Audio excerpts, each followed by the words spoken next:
una pareja pasa por una experiencia que los deja aterrorizados. Todo comienza con una fiesta que se extiende más allá de lo planeado hasta que se oscurece. La calle solitaria, el silencio absoluto y la sensación inquietante de ser observados convierten una simple caminata en un recuerdo imposible de olvidar. Aquella noche, el límite entre lo real y lo desconocido se difumina, dejando en ellos una marca que los perseguirá para siempre. Así es como relata lo que le sucedió.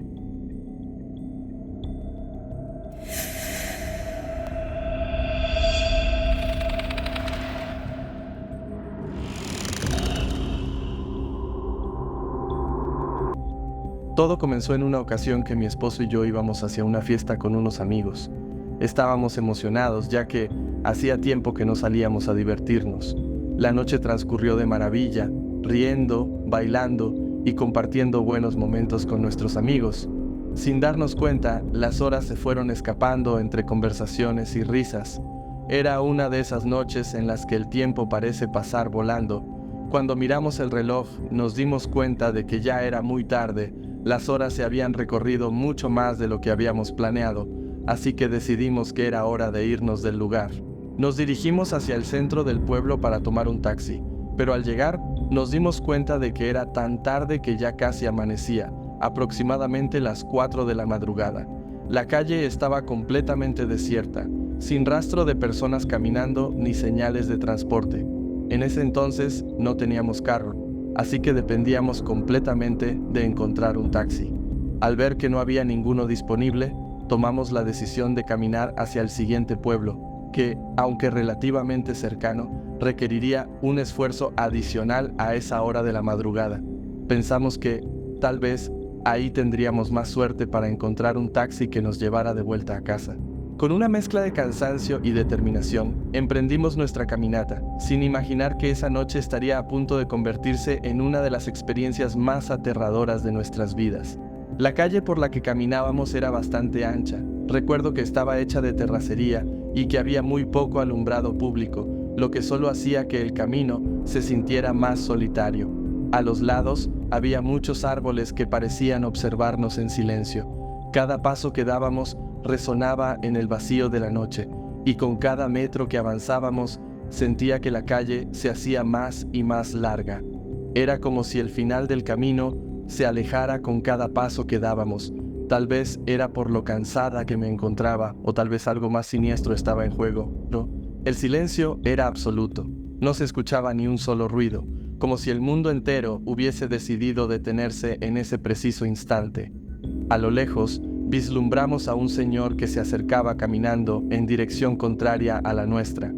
Al principio no le prestamos mucha atención. Él avanzaba lentamente, encorvado bajo el peso de un costal que cargaba en su espalda. Vestía completamente de negro, con un sombrero grande que ocultaba parcialmente su rostro. Pensamos que probablemente era un campesino que iba hacia su trabajo, ya que en esos pueblos la gente aún siembra y cosecha desde muy temprano en la mañana. Sin embargo, noté a mi esposo un poco extraño, como si un presentimiento le dijera que algo no andaba bien. Me miró, me abrazó con fuerza y me dijo en voz baja: "No dejes de caminar". El silencio era absoluto. No se escuchaba ni un solo ruido, como si el mundo entero hubiese decidido detenerse en ese preciso instante. A lo lejos, vislumbramos a un señor que se acercaba caminando en dirección contraria a la nuestra. Al principio no le prestamos mucha atención. Él avanzaba lentamente, encorvado bajo el peso de un costal que cargaba en su espalda. Vestía completamente de negro, con un sombrero grande que ocultaba parcialmente su rostro.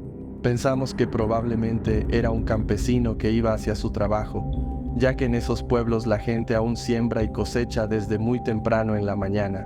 Sin embargo, noté a mi esposo un poco extraño, como si un presentimiento le dijera que algo no andaba bien. Me miró, me abrazó con fuerza y me dijo en voz baja: "No dejes de caminar". Volteé hacia atrás, impulsada por una mezcla de miedo y curiosidad.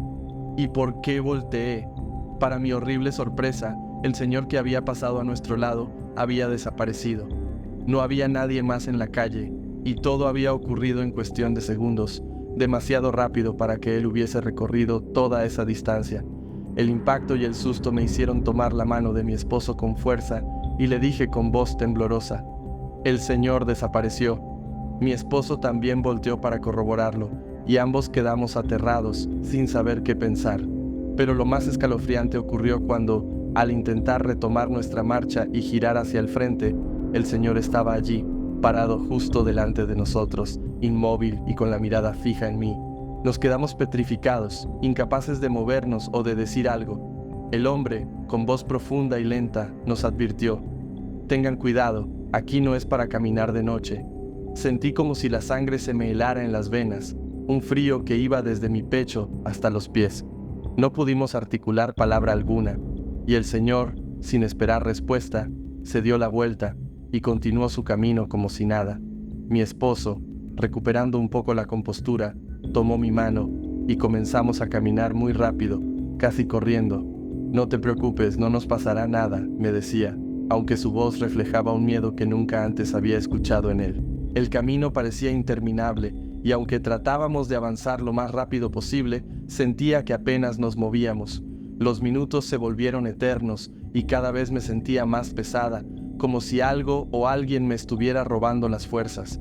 A pesar del terrible impacto y susto, mis ojos se cerraban de cansancio, como si una niebla densa se estuviera apoderando de mi mente y cuerpo, impidiéndome seguir. Mi esposo, asombrado por mi repentino agotamiento, me cargó en sus brazos diciéndome: «Vamos, nos falta poco», pero yo apenas podía mantener los ojos abiertos.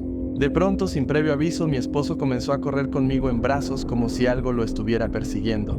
Finalmente llegamos al final de la calle, donde la luz era más abundante, y comencé a sentirme un poco mejor. Ya eran las 6 a.m., el sol comenzaba a asomar en el horizonte, y con la luz del día, el miedo parecía disiparse lentamente. Ya cuando estaba mejor, mi esposo, aún nervioso, me confesó que mientras me cargaba, entre los árboles había visto sombras que parecían observarnos, y que en un momento dado escuchó escalofriantes risas que lo llenaron de un miedo profundo, obligándolo a correr conmigo sin detenerse.